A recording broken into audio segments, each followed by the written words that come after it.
नमस्कार, जनधारा छत्तीसगढ़ के इस खास बुलेटिन में आप सभी का स्वागत है। मैं हूं पंकज शर्मा।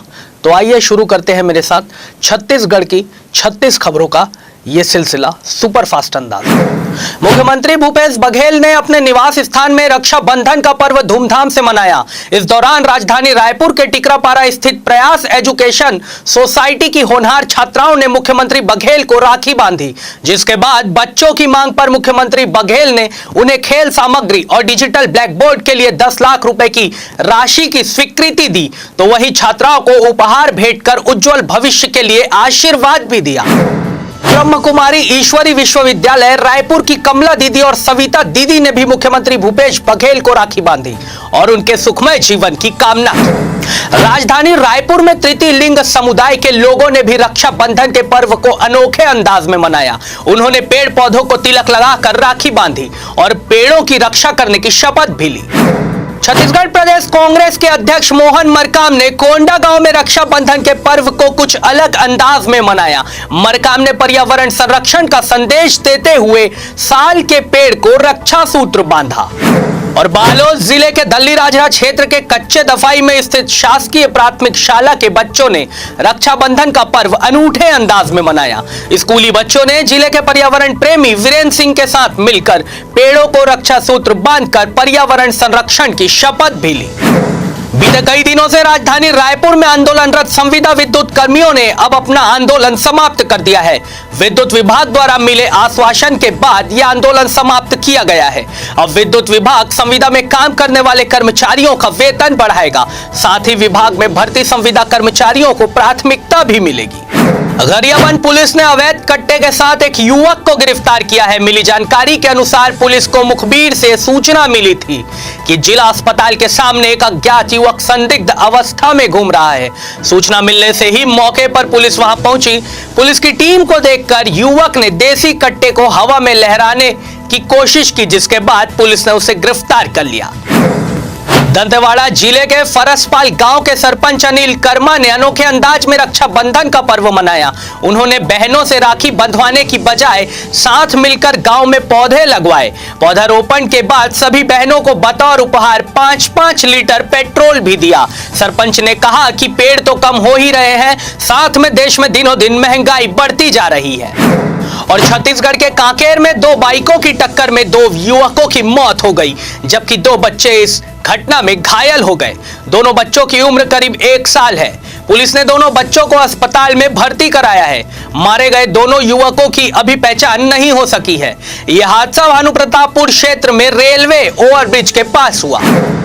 आज छत्तीसगढ़ के मुख्यमंत्री भूपेश बघेल के जन्म दिवस के अवसर पर स्कूलों में सामान्य ज्ञान और निबंध प्रतियोगिता का आयोजन किया जा रहा है। सामान्य ज्ञान के प्रश्न और निबंध के विषय भी मुख्यमंत्री से ही जुड़े हुए रखे गए हैं। यह प्रतियोगिता रायपुर के धरसींवा ब्लॉक में 100 से अधिक स्कूलों में हो रही है।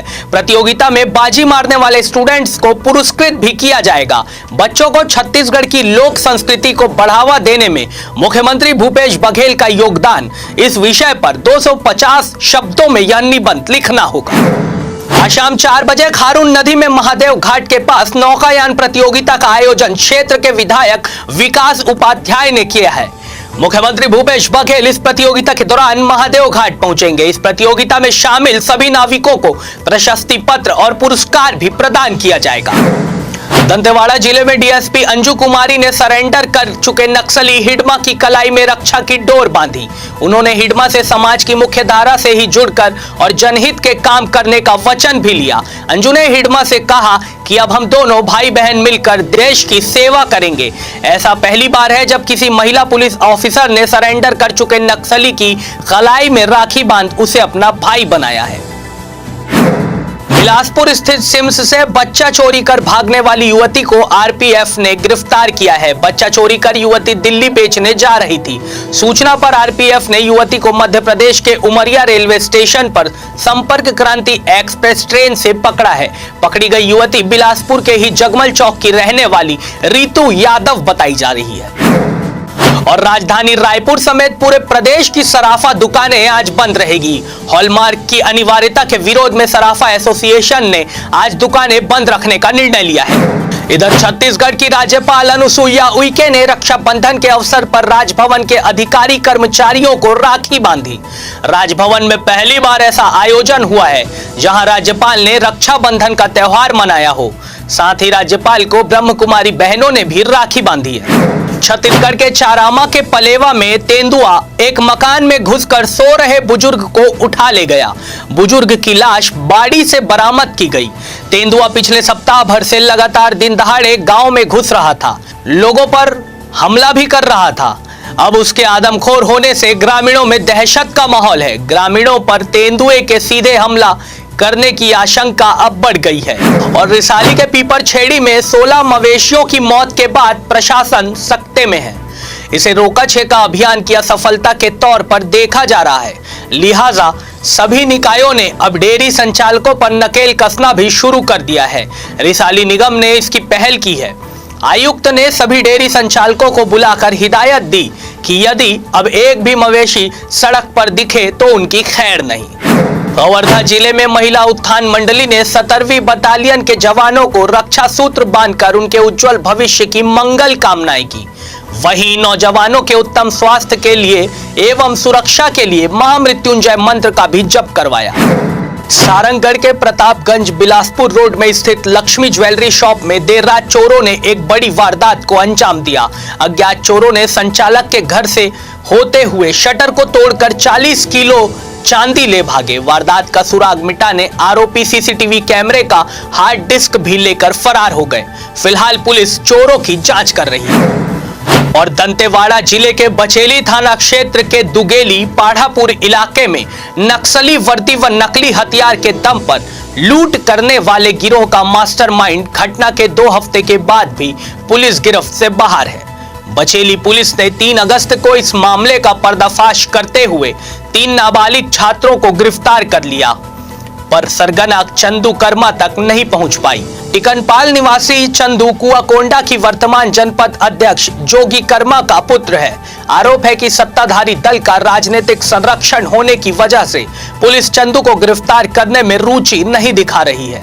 उसके गिरफ्त से बाहर होने से गांव में दहशत का माहौल है। बीजापुर जिले के धूर नक्सल प्रभावित अंदरूनी इलाके में 2005 से बंद 157 स्कूलों को पुनः प्रारंभ कर दिया गया है। इस क्षेत्र के सैकड़ों बच्चों को शिक्षा प्रदान करने के लिए स्कूल अस्थायी शेड निर्माण कर इस स्कूल में स्थानीय युवाओं को भी शिक्षा दूत के रूप में नियुक्ति दी गई है। ये स्थानीय गांव के बेरोजगार युवक के लिए वरदान साबित हो रहा है, क्योंकि गांव में बच्चों को शिक्षा देने के साथ साथ रोजगार भी मिल गया है।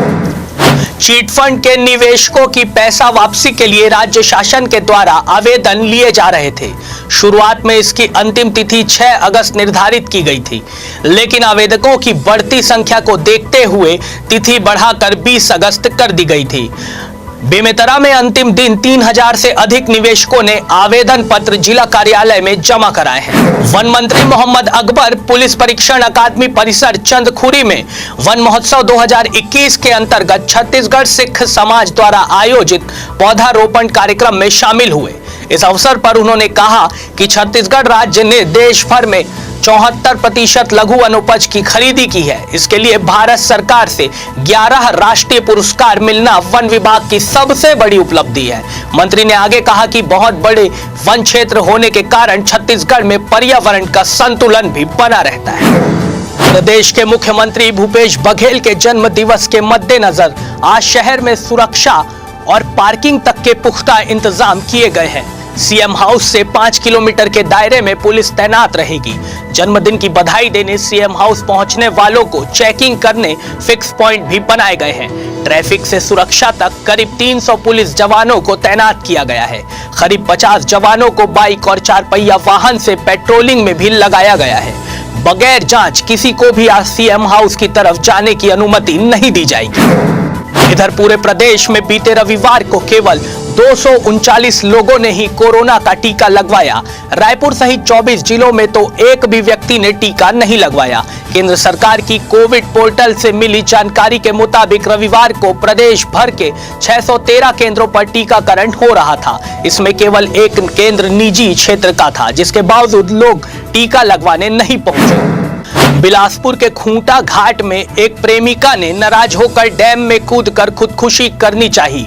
प्रेमी ने जान पर खेलकर अपनी प्रेमिका की जान बचाई।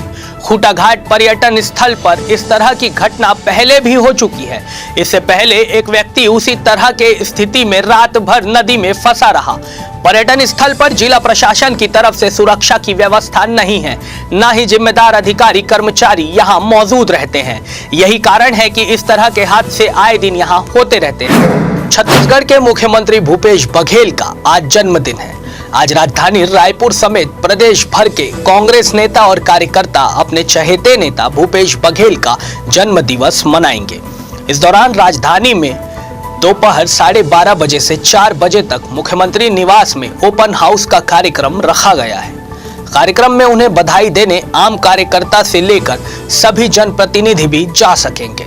मुख्यमंत्री शाम 4:15 पर रायपुर के महादेव घाट में आयोजित नौका प्रतियोगिता में शामिल होंगे, तो वहीं शाम 4:30 बजे विधानसभा पाटन के ग्राम सांकरा में एक सामूहिक भोज के कार्यक्रम में भी शिरकत करेंगे। प्रदेश के मुखिया भूपेश बघेल के जन्म दिवस के अवसर पर आज कांग्रेस पार्टी की छात्र इकाई NSUI इस दिन को गौरव दिवस के रूप में मनाएगी। प्रदेश के अलग अलग जिलों में 60 अलग अलग कार्यक्रमों का आयोजन आज किया गया है, जिसके तहत राजधानी रायपुर में भी गेड़ी दौड़ समेत क्रिकेट टूर्नामेंट का भी आयोजन शामिल है। अभी लेते हैं एक छोटा सा ब्रेक।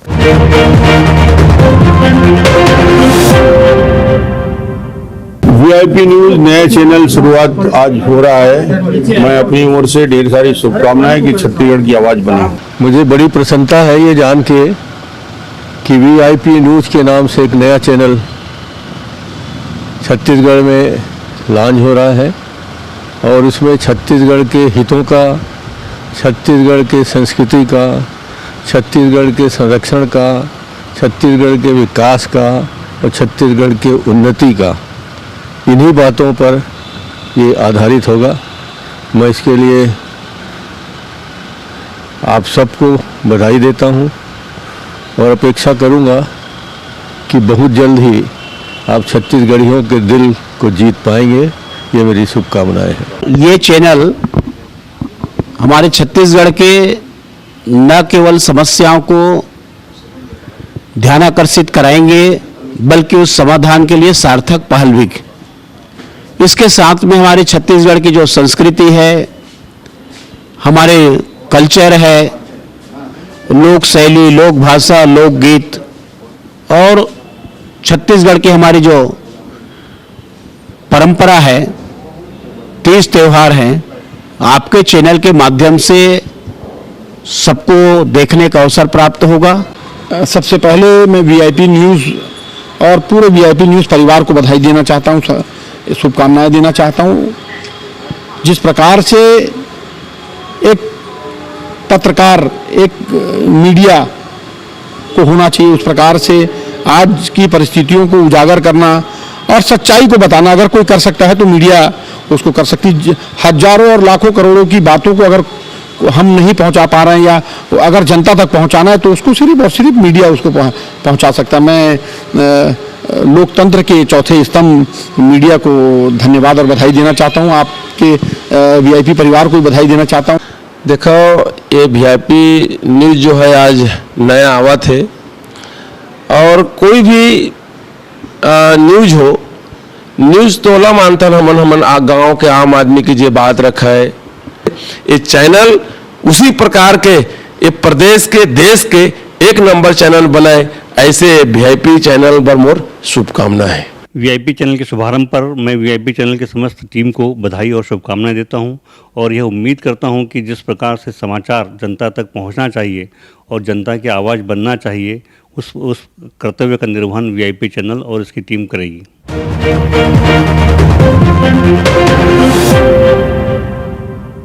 ब्रेक के बाद एक बार फिर आप सभी का स्वागत है। आइए अब देखते हैं सुभाष की बात। बात की बात में याद आ जाती है कोई ना कोई बात, कभी जाहिर सी बात तो कभी राज की बात। बात देश की, दुनिया की, रीति की, रिवाज की, आवाम के हालात की, राजनीति की बिसात की, घात की, प्रतिघात की, शह और बात की। सुनिए सुभाष की बात। छत्तीसगढ़ के मुख्यमंत्री भूपेश बघेल का आज जन्मदिन है। जगह जगह होर्डिंग्स लगी है कि भूपेश है तो भरोसा है। जैसे कि मोदी है तो मुमकिन है, उसी तर्ज पे भूपेश है तो भरोसा है। दरअसल जब भाजपा का अश्वमेध यज्ञ का घोड़ा पूरे देश में घूम रहा था तो किसी को भी कल्पना नहीं थी कि उन्हें विधानसभा चुनाव में इतनी बुरी शिकस्त मिलेगी। और वो शिकस्त जिसने दी थी, जिसके नेतृत्व में ये शिकस्त मिली थी, उस व्यक्ति का नाम था भूपेश बघेल।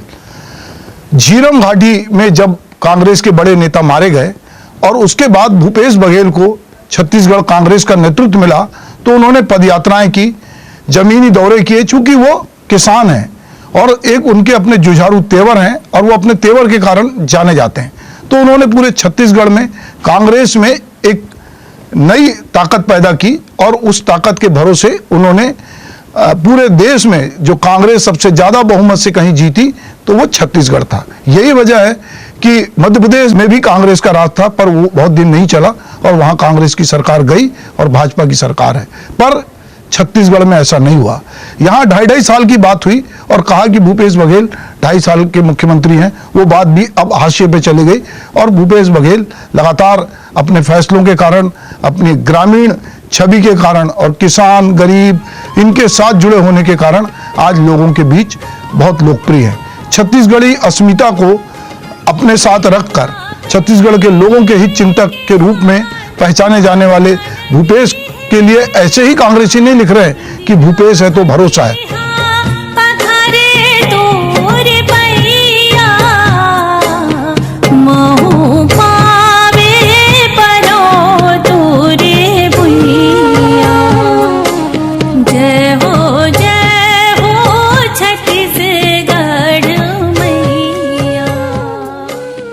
वो जानते हैं कि जब 2024 में चुनाव होगा तो अगर भूपेश बघेल का चेहरा होगा और वही तेवर होंगे तो निश्चित रूप से भाजपा को वो शिकस्त दे पाएंगे। भाजपा भी ये बात समझती है, इसीलिए 2.5 साल की जब बात आती है तो इस बात को हवा देती है और कहीं ना कहीं उसे लगता है कि अगर कांग्रेस के तेवर कमजोर पड़े तो हम यहाँ पर अपना राज बनाएं। एक समय था मध्य प्रदेश की राजनीति में कि छत्तीसगढ़ कांग्रेस का गढ़ समझा जाता था, पर 15 साल यहाँ से कांग्रेस सत्ता से बाहर रही।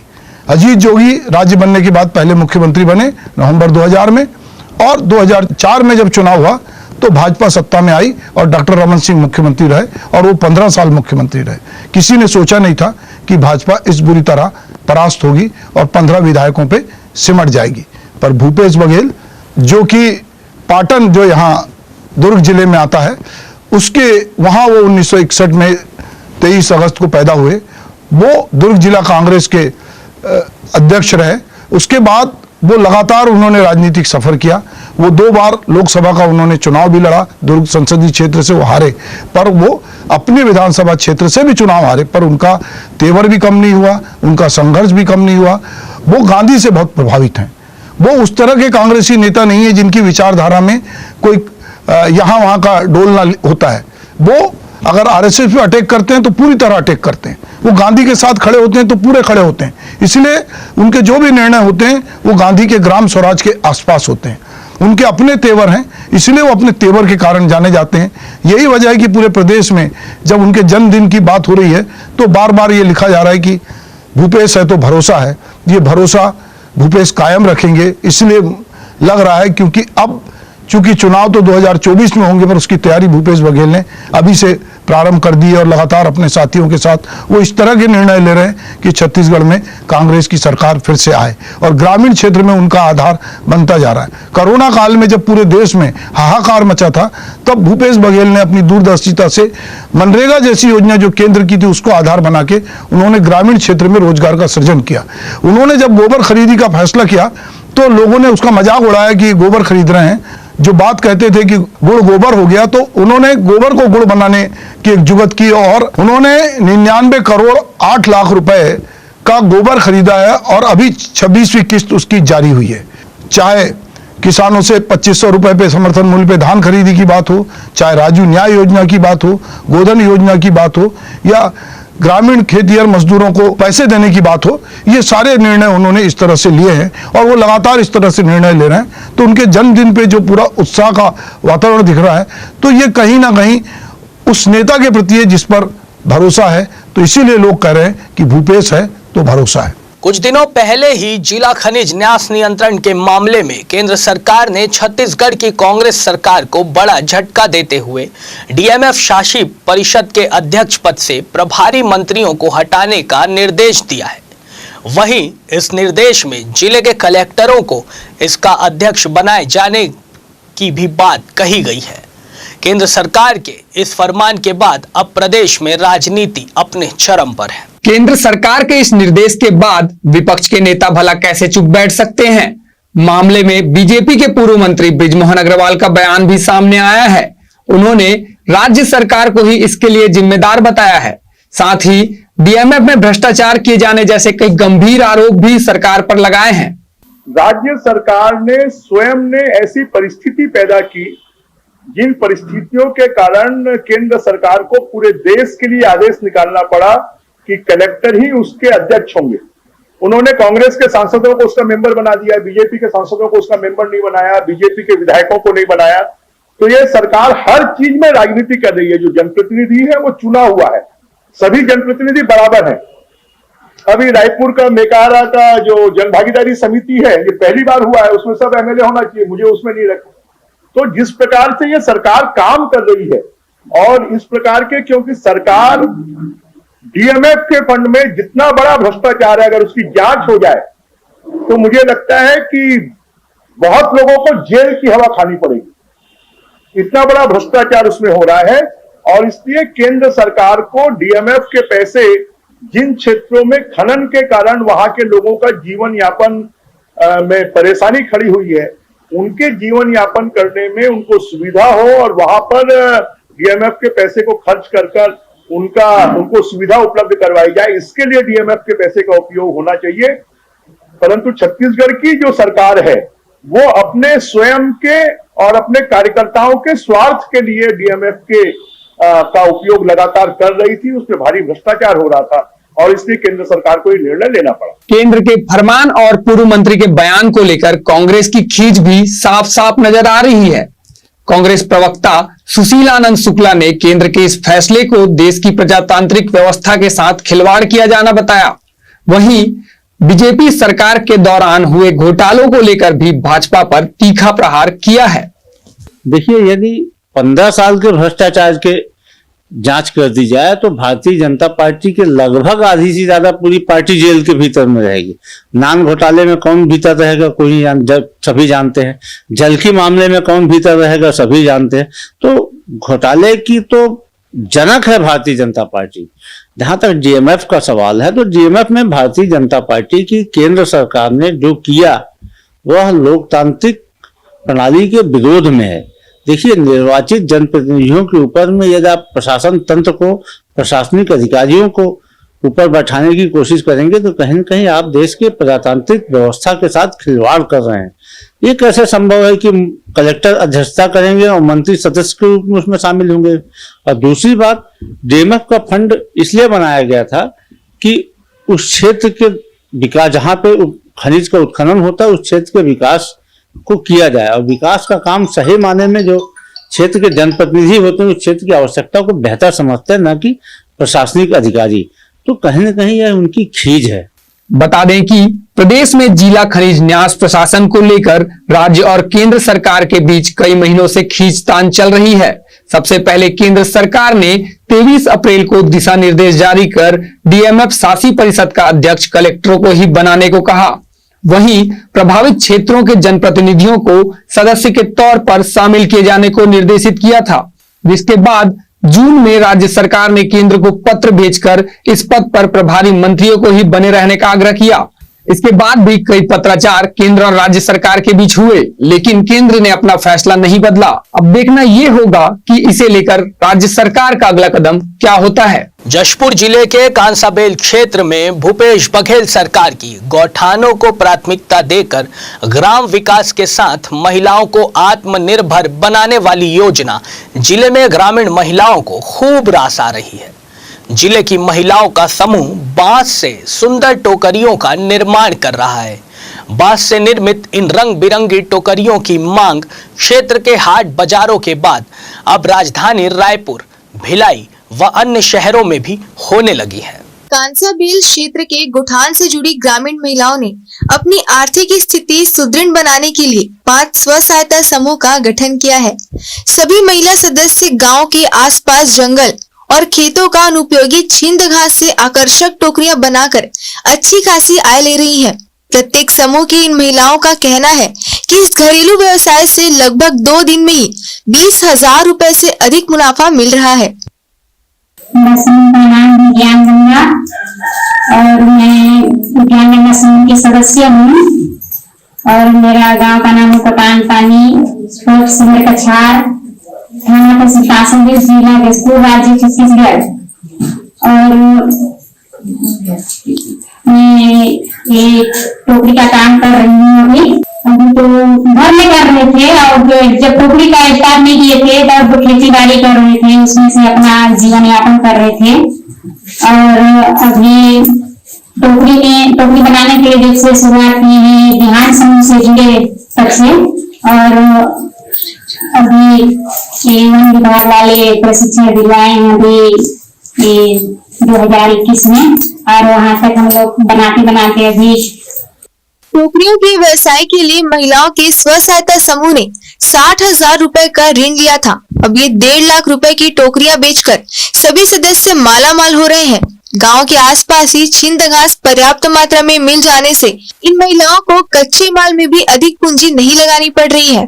जशपुर जिले के कांसाबेल विकास के गोठान पानी ग्राम पंचायत में गोठान से जुड़ी हुई महिला स्व सहायता समूह 5 ऐसे समूह है जो आसपास के छिंद से टोकरी बनाने का काम कर रहे हैं और उनके द्वारा अब तक लगभग 1.5 लाख रुपए की आमदनी कमाई गई है। और ये हमारी जो महिलाएं हैं जो गोठान से जुड़कर आत्मनिर्भर बन रही है।